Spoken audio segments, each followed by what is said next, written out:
bumababa yung ibang currency. Kaya yung allowance namin, bumababa rin. Kaya disadvantage siya para sa amin. Anak ng OFW.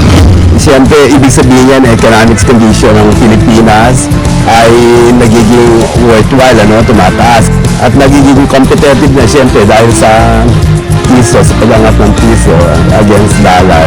Siguro isa na rin pong indicator that somehow the Philippines is having a better economy.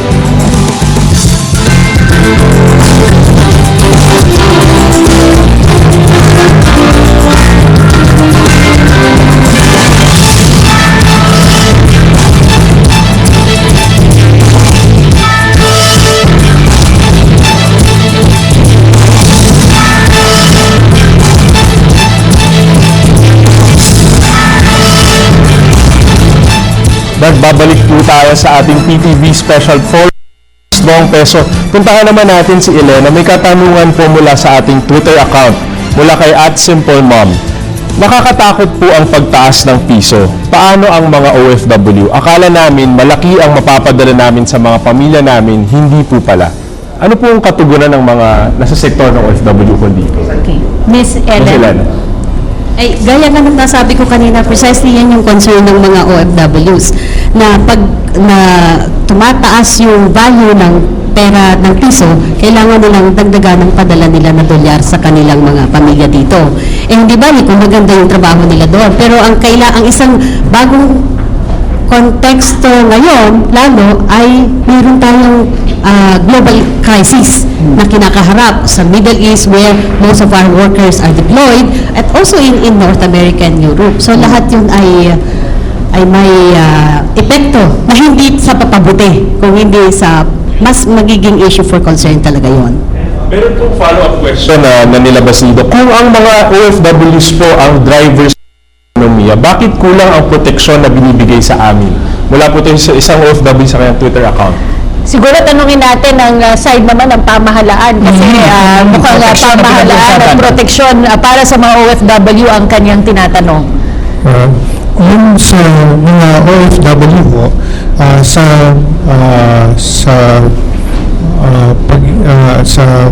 panig ng Bangko Sentral, ang mga programa namin ay pang-edukasyon ng mga OFW na tinuturuan yung especially yung mga pamilya na naiiwan dito kung ano yung mga pwede nilang investment, yung mga tamang pamamahala ng kanilang pera para alam natin na maraming mga challenges, global crisis and so on. So importante na yung kanilang pera ay kanilang mailagay sa hindi yung mga pang-consumption lang. Tapos kasi bilang mahala sa ating financial system, ang isa ring programa ng Bangko Sentral ay mga initiative para mapababa yung mga remittance charges ng mga overseas workers. So pamamagitan nito, at least matulungan ang ating mga workers para kung magpapadala sila dito ay hindi na ganun kalaki ang kanilang maibabayan. Okay. Yung mga katanungan na pumapasok mula sa ating mga social networking accounts ay puro mga tungkol sa OFW. Yes, Miss Ellen. I take this chance kasi nabanggit ko kanina noong 2007 ay nagpadala ng petisyon yung ating mga OFWs dahil doon nga sa biglang pag-appreciate ng pesos. So, yung naglista sila ng mga demands. So, apart from yung education, ang isa nilang sinasabi na tingin nila doable naman sa bahagi ng gobyerno, baka naman pwedeng mas lalong ma-reduce yung remittance cost. Lalo na doon sa mga government institutions na nagbi-business ito. Meron silang mas malaki na demand na baka ang ating mga financial experts dito can comment on yung tinatawag nila na special exchange rate for OFWs na ipepeg nila hanggat hindi nag-stabilize yung Forex. At yung isang kaugnay nito ay yung tinatawag na, mas alam niyo to, forward contract or currency options. Bago natin i-discuss yung mga detalye na yan dahil masyado mabigat, gusto ko munang dumaan ng bahagya. Meron tayong kasama dito at ito, dramatic yung pag-introduce. Siya po ay isang exporter ng locally produced products at napakasarap po. Kilala niyo po siguro marahil yung Mamacita, Cathy. At gusto natin tanungin kay Sir Ramon Reyes. Sir, kaya po bang humabol, kaya po bang mag-survive ng mga local exporters and producers in the light of the development na talagang lumalakas nga yung piso? Sa amin, personally, I'm neither for or against a strong peso. What we're looking at is a stable peso. Something we can look for, whether it be 40, 45, 30, 35. We just know where we're going. Want to know where we're going. We don't want to be surprised. The mandate of the BSP is price stability. And price stability involves not only cost, but also revenue. And our revenue is severely impacted by the strong peso. And less revenue means less investment, so we can expand easily. So instead of looking for foreign investors, local investors are impaired to expand their business because of the exchange rate. Okay. Tumungo tayo kay Mr. Leong at tanungin natin, stable peso, special exchange rate, ano po ba yung mga maaaring gawin ng ating pamahalaan para matulungan itong mga sektor na ito na apektado nitong paglakas ng value ng piso? You have confined to limited area of discussion. I addressed that, but allow me to go back to the more fundamental. In the area of stabilizing prices, of course, that is a general desire and should be a public policy. And the attainment of that price stability, of course, will depend on goods imported as well as domestically produced. But to focus purely on price stability and not look at the more fundamental responsibility of government, which is to have a situation of, if possible, full employment. Because anyone who runs a country has a responsibility to have all the opportunities for its citizens to have a job. And that is the fundamental role. And I think in that regard, even monetary policy should be geared towards that. To just sort of ignore that, I would say it's a failure of policy. So that what's happening, the indicators of our levels of employment is so high, and the other kinds of opportunities for people in our economy is so limited, so much so that we're not doing a job. And if you look at some of the other options that other countries pursued, those mentioned by Dr. Arbola, they pursued a very competitive exchange rate. The basic point is to be able to manufacture as much as they can and export to the rest of the world, creating all the employment opportunity for their people. Countries that have opted for those kinds of policies pursued a competitive exchange rate, meaning a rate that will make their products good. Japan did that, Korea did that, China did that. And where are they? They're way ahead of us. They've grown so far. And here we have a situation where we have high levels of unemployment, and somehow when you go around the goods, the commercial, the stores in Manila, you see a lot more local products. Today, even your Colgate is imported. You wonder why. All these things about an exchange rate, market determined, should be an instrument of getting a more competitive economy. Andrew, we have the model of Korea and Japan and China. They're holding down their currency. China until now is holding down their currency. You think this is the way to go for the Philippines at this point? I think, let's give credit where credit is due. Ang BSP has been very responsible in using the tools available to them to keep the currency down. Ang reality nito, Mark, is that we are a victim of our own success. I mean, that is, the fact is that we have 23 billion in OFWs coming in. We have exports of 50 billion coming in. We have new investments coming in. We have new tourism receipts coming in. And because there is a problem in Europe and America, they're looking for safe havens to put their money in na malaki-laki interest, and nasa 3% tayo. So, there's really an influx of foreign exchange, kaya lumalakas yung peso. Now, hindi naman masasabi na walang ginagawa yung BSP. What they've been doing is they've been lowering the interest rate to deter nga yung pagpasok ng tinatawag na hot money or speculative money. Another thing that they've been doing, I understand, is that yung mga pagbayad natin sa foreign loans, instead of borrowing dollars to finance our budget deficit, they're borrowing na lang in pesos para hindi na pumasok yung more dollars. Other than that, the only option available to them is to keep buying. They call it mopping up, no?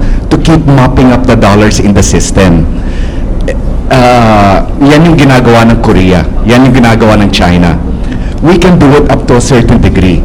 But to do it excessively will be inflationary. Dangerous rin naman yan. So let's go to yung talagang mga tao na meron. nararamdaman ito. Oo, may sasabihin si Mr. Ortiz. Well, I agree na to a certain degree BSP talaga is doing its job, no? Unfortunately, ang BSP's role and mandate is not the same as the national government's job creation, increase economy. Sila inflation targeting, protection of the bank. Pag yan ang inano mo, pag sinabi ng BSP 3% na inflation target natin for this year, magmamapap sila, lalakas ang piso kahit walang trabaho. Wala silang pakialam nun. Secondary sa kanila yung mawala ng trabaho o mawala ng kita. 3% ng target nila, iba sa national government. And that is why, pag sinasabing lumalakas ang piso, we always say macroeconomics. Wala pa tayo ron. Ang mga kalaban natin sa competitiveness, nandun sa mga itaas, sa mga number 2, Singapore, malayo pa tayo. Hinahabol sa natin.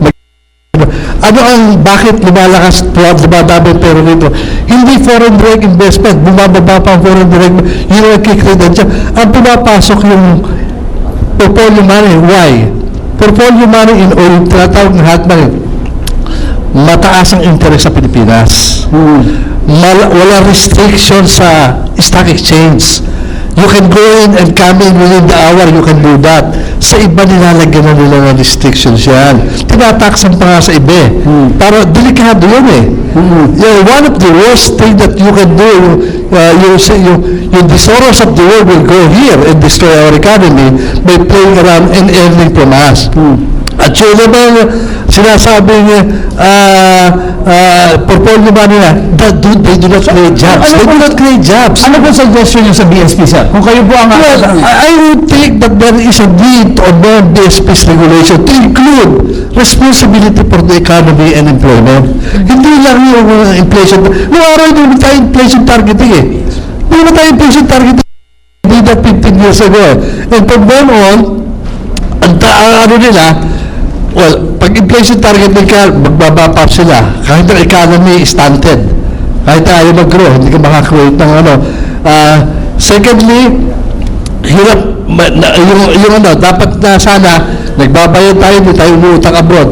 Alam mo every time we borrow dollars abroad, lumalakas ang piso. Sila why do we do that? Mura interest abroad. So, yung differential na sila nagbabayad, OFW at exporters. Nakakatipid sila borrowing abroad, ayaw nila uminom sa local market ng piso, dahil mataas ang interest, sila rin naman ang may kasalanan kung bakit mataas ang interest, ayaw nila ibaba interest dito. Dapat sana, huwag na umuutang abroad, magbayad ng utang abroad, ang nagbabayad ng interest, OFW, heroes, at exporters. Sir, Sasagutin po ng BSP. Maraming issue lumabas. Una, uulitin ko yung ginawa ng BSP na sinabi ko, yung taon ito, 4 na beses na ibinaba ang interest rate. Ano ang epekto nito? para masuportahan ang ekonomiya kasi mababa naman ang ating rate of inflation. Kaya ito ho ay isang pagpapatunay na ang pag-implementa ng BSP ng inflation targeting ay tinitingnan kung ano ang maganda sa ekonomiya at hindi ho isang makitid na pananaw na nakatutok lang sa inflation rate. Ano po ang isang nito, ang implikasyon? Kasi pag bumaba ang interest rate dito, hihina yung mga pondo na galing sa ibang bansa at pumapasok dito sa Pilipinas. Kaya kahit papano yung pagbaba ng interest rate ay makakatulong sa paghina ng piso. Kaya ulit ho, clarify ko, kung hindi sa aksyon ng BSP, siguro mas malakas pa ngayon ang ano ang isa pang ginawa ng BSP, nagkakaroon tayo ng accumulation ng ating ng ating international reserves na ngayon ay nandun na sa almost 82 at 2 bilyong dolyar. So ito ay nakakapagpatulong na kung kinakailangan magkaroon ng crisis ay sigurado tayong mayroong foreign exchange. Pero ang isang ang isang implikasyon din nito ay increased demand for dollars, kaya ito ay nakakapagpatulong din sa ating exchange rate. Ngayon, bukod doon, marami pang mga ginawa katulad ng mayroong prohibition na mga foreign funds na pupunta sa ating Hot money, may prohibition ba? sa SDA ho. Isang itong deposito ng pera sa BSP at ang intensyon nito ay para magkaroon ng liquidity management sa ating domestic economy at hindi mo ito para sa mga foreign funds. Ngayon, alam mo natin na ang sitwasyon ng ating ekonomiya at ekonomiya sa ibang bansa ay magkaiba. So, dahil maraming bansa ngayon ay talagang medyo malaki ang problema, kaya ang interest rate nila ay talagang mababa. Kaya meron yung challenge na pumapasok sa atin hindi mo naman natin siguro pwedeng, ito ay talagang pinag-aaralan ng BSP kung ano ang dapat na interest rate. Pero hindi naman siguro kung 0.5% ang interest rate sa ibang bansa ay tatapatin natin na 0.5% din. Kasi ito ay balancing act, Pagka masyadong mababa naman ang interest, meron namang mga panganib na pwedeng mangutang sa banking system at dalhin na lang sa mga real estate. So, pwedeng mangyari dito sa Pilipinas yung nangyaring mga problema sa ibang bansa kapag masyadong mababa ng Dr. Abola, ito pong sagot ng BSP, hindi daw po natin pwedeng ipantay yung ipinatutupad na interest rate ng ibang mga bansa. Ang sa teorya ng ekonomiya, ang tinatawag nating capital mobility, ang pundasyon nun is pantay ang interest rate ng domestic tsaka sa labas para walang gagalaw na pera mula sa mga dayuhan papunta dito sa Pilipinas. Mas malapit yun, mas matitigil ang pagpasok ng mga pera na to. Yung pera na to, usually, ang yan, yun lang sa real estate, saka sa stock market, para na tumataas ang presyo,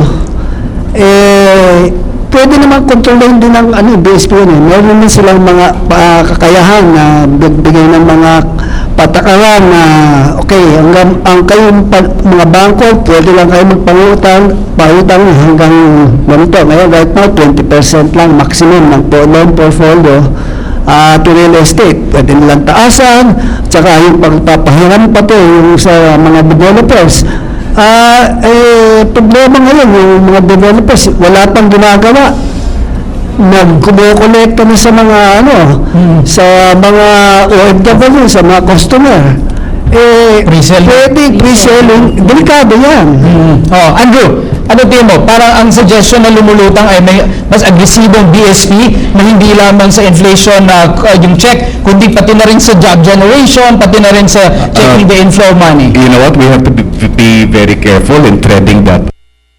BSP goes against market forces. What I mean is, kung mag-foreign exchange restrictions yan, all of a sudden, babawi lahat ng foreign investment sa atin. Di ba? I mean, look, the reason why, one of the reasons why yung hot money nga pumapasok, is because of the strong stock market. And dahil yan sa corporate profits. Hindi mo naman masasabi sa foreign investor, kahit na hot money yan, na hindi kayo pwede bumili dito as it is. There's already an equity ceiling, di ba, of 60%. Sa Singapore, free flow ang bilihan ng equity. And just final thing, to qualify hot money, it actually decreased na by 25%. So, naging effective yung ginawa ng BSP nung in-exclude nila yung foreign investors sa pagbili ng SDA, that special deposit accounts, yeah. So, from $3.59 billion last year, it's now down to 2.663 for the first 10 months of the year. So that's a big difference. At as a result of that, nag-ease yung pressure sa paglakas ng peso. Pero mukhang may ibang pananaw si Mr. Ernest Leong. I'm so uneasy with all the answers. We hear from my good friend on the right that they're doing a lot of things. In the short run, yes, because they've failed to do the actions in the long run. Many of these things that they're talking about, another good friend at the back, very timid. Do you know that at one point in time in Switzerland, they're putting negative interest on deposits just to control capital flows? Do you know what Malaysia did when they did the Asian financial crisis? Singapore, Hong Kong, they controlled the markets. In the Philippines, this wishy-washy thing. There's all these things about we have to pursue policies in a very gingerly way. At the end of the day, you're happy with the overseas workers, so many millions abroad. How many of them are really happy? Have you not heard of the miseries of many of our overseas workers? Families torn apart. That is more of a symptom of a problem than a solution to a problem, because we don't have enough production capability in our country to employ them. You'd rather have your relatives be with you than have your mother abroad sending money to you. Won't that be the case? That's not a solution. And even that kind of so-called solution, today, many of this BPO that is part of the remittance income side is already losing because the exchange rate in other countries has become competitive. India has devalued and made the Philippines now less attractive. So why are we so timid? We still have these anomalies of, in the Philippines, we have this FCDU. Do you know that your deposit in pesos is 2% tax? In the FCDU, it was 0. Why? And then they tried to gingerly move it up to 10%. Why? Why should you give a lower tax to a foreign currency deposit vis-a-vis a peso? These are all the kinds of wishy-washy, unthinking processes, because they look at it very narrow. You should look at it fundamental and take your policies like some of these other countries. China looks at their policy not as a division between fiscal and monetary. Fiscal and monetary is all together. It is true you cannot just solve the problem through monetary policy, but you cannot also just entirely ignore fiscal policy. Just to let you know, for all of you who were not born, that the Republic, we, citizens of the Republic, had to assume over 300 billion pesos of debts from the old central bank. And that kind of central bank's policy has not really changed that much. You don't want that to happen. And so you should push for something that fundamentally strong for the Philippines, which will have to use monetary instruments to achieve that purpose, which means a competitive exchange rate. Let's ask the BPO industry representative to make a reaction, sir. Well, nakikita namin parang kulang yung ginagawa ng BSP sa monetary policies nila. Para bang protektado or nahuwari sila na mapektuhan yung big business, yung mga bankero natin, paano naman yung OFW at mga exporter. Kung titingnan natin, ang productive sector ng ating ekonomiya sa nakaraang 20 taon ay mga OFW at ang industry. Nasaan ang industry ngayon? Ang job generation ng industry natin ngayon, ayon sa DOL, no? Sa PDP nila for 2012-2016 is only 10%. Whereas, ang nag-create ng job ngayon, 74% ay ang service sector. Eh, anong klaseng job ang binibigay ng service sector sa ating mga mamamayan? Endo-endo ang tawag nila. Every 5 months, wala ka ng trabaho. So, dapat siguro mamulat ang ating gobyerno sa epekto ng ating strong peso policy or inflation targeting policy ng ating monetary board. No? Example lang po, noong 2006 po, ang pumasok na remittance sa Metro Manila is about 73 billion pesos. Kung gamitin natin yung exchange rate na 50 pesos noong 2006, that's equivalent to 1.4 billion pesos. Bumagsak po ngayon ng 40. Ilan yung mga wala? Nawala sa pesong pumapasok sa liquidity natin in terms of yung contribution ng remittance. That's about almost times 9, ano? 12 billion pesos ang nawawala ngayon, hindi natin nakikita eh. So, sa Pangasinan, noong 2006 ang pumasok sa 11 billion. Parang equivalent to $229 million a year. Pag binaba mo ng 1 peso yun, bumaba ng 1 peso, 229 million peso ang nawala na pumasok sa kamay ng mga OFW taga Pangasinan. Ganun lang po kasimple ang pananaw ng mga OFW at kaming nasa service sector. Okay, service and BPO, pagbabalik, syempre paliwanag ng BSP at ng OFW friends natin. Okay, sa pagbabalik po yan ng The Strong Peso, PTV